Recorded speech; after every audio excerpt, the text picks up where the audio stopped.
I now give the floor to Mrs. Bachelet. Vous avez la parole. You have the floor.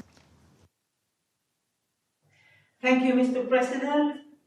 Excellencies, I am grateful to Belgium for organizing this vital discussion of such relevance to international peace and security.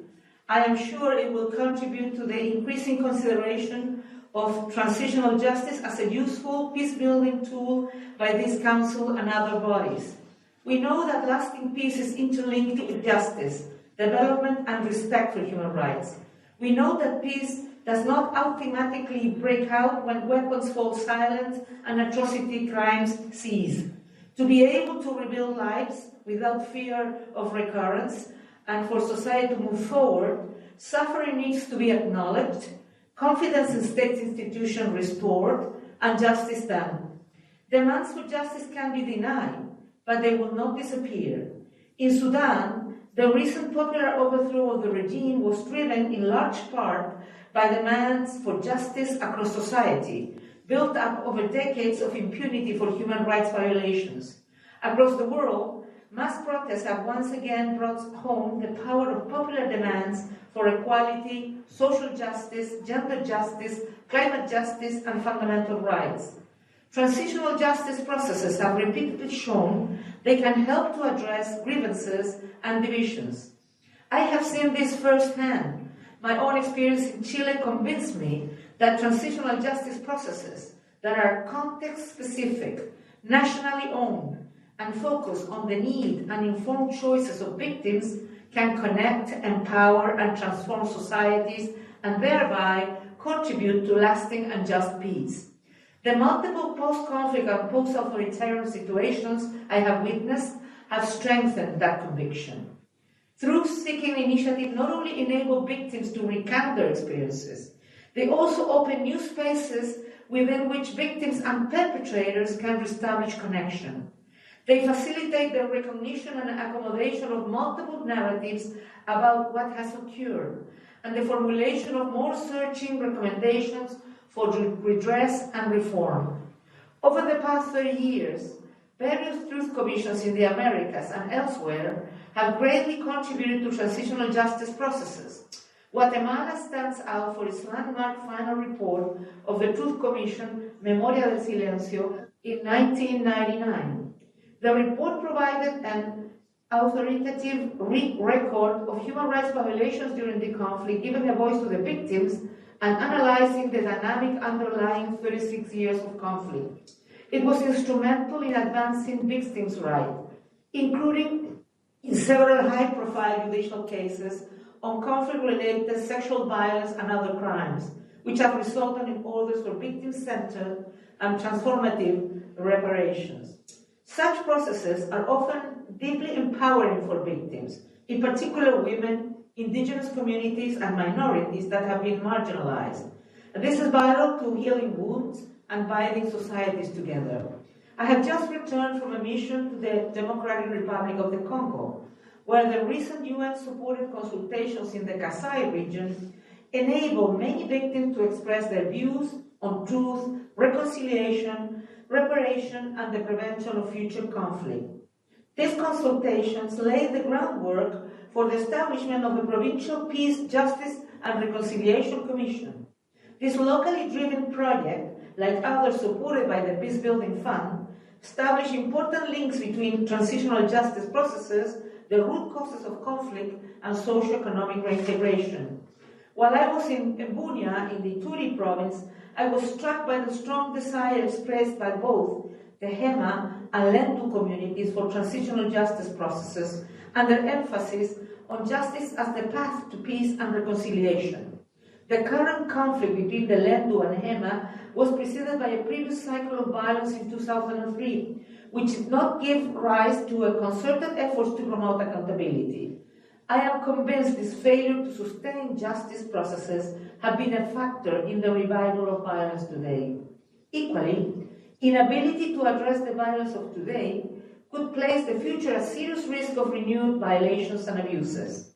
We have learned these lessons and we know how to address them. The real question is whether there is collective will to do so. In many countries, my office has witnessed the transformative power of transitional justice, particularly the role in shaping guarantees on non-repetition. This comprises a package of recommended measures to prevent the recurrence of conflict and human rights abuses. They are grounded in deep analysis of the root causes and escalating manifestation of conflict and atrocity crimes. UN fact-finding missions and commissions of inquiry have repeatedly played a vital role in bringing facts to light, providing national authorities and the international community with an honest mapping of often complex and long-lasting issues. The contribution of such a recent mechanism in relation to Myanmar, South Sudan, Syria, and Yemen, for example, cannot be overstated. Excellencies, for a society to truly succeed in establishing a transition to sustainable peace, issues such as systemic discrimination and exclusion, institutional deficiencies, unfair power structures, inequality and structural impunity must be identified, acknowledged, and addressed. Guarantees of non-recurrence will therefore often relate to institution building. It is also essential to ensure the broadest possible participation of civil society organizations in decision-making. In recognition of this value, many transitional justice recommendations emphasize the empowerment of civil society, history education, trauma counseling, and memorialization initiatives. In virtually every conflict or post-conflict situation, it is particularly crucial for militaries and police forces, and more broadly, all institutions of government, to regain the confidence of traumatized and abused communities. Fair, even-handed, and accountable use of public power is central to rebuilding shattered trust in law enforcement. To this end, the vetting processes and security sector reforms should be given high priority, noting that the disciplined, professional, and principled force is in also the interest of the security forces and government itself. In Colombia, considerable work is currently being undertaken regarding such guarantees of non-recurrence in the context of the comprehensive system for truth, justice, reparation, and non-repetition, which my office helps to support. The landmark Victims Law of 2011 calls for a wide range of preventive and potentially transformative measures. They include the promotion of mechanisms that prevent and resolve social conflict, legal empowerment of victims, distributive land restitution measures, and measures to dismantle economic and political structures that have benefited from and given support to armed groups. I acknowledge the importance of this Council support to this key process. To further this work, the Colombian Commission for the Clarification of Truth, Coexistence, and Non-Repetition has established 28 field presences and engaged in non-repetition dialogues at community level. It has also received thousands of testimonies from victims and individuals from state and military institutions. These and other measures which recognize victims' rights, tackle root causes of the conflict and its consequences for the people, and promote positive social, economic, and political transformation, constitute pillars aimed to structure a culture of non-repetition in the country. And I look forward to hearing Father Francisco de Rua addressing you shortly on his experience and insight in this area. Excellencies, in its sustaining peaceful solution, this Council has rightfully emphasized that a comprehensive approach to transitional justice is a key component of the effort to sustain peace. Creating trust and understanding between former enemies and crafting a path towards sustainable peace and reconciliation will always be a difficult challenge. Transitional justice, we know, cannot be imported or imposed from outside. Locally led and locally appropriate permutation of transitional justice have the best chances of success. Without humility and modesty, the risk of failures are real. However, the international community and this Council in particular have key roles in assisting transitional states in these complex processes by sharing experiences, mandating international support, and encouraging the implementation of genuinely comprehensive approaches.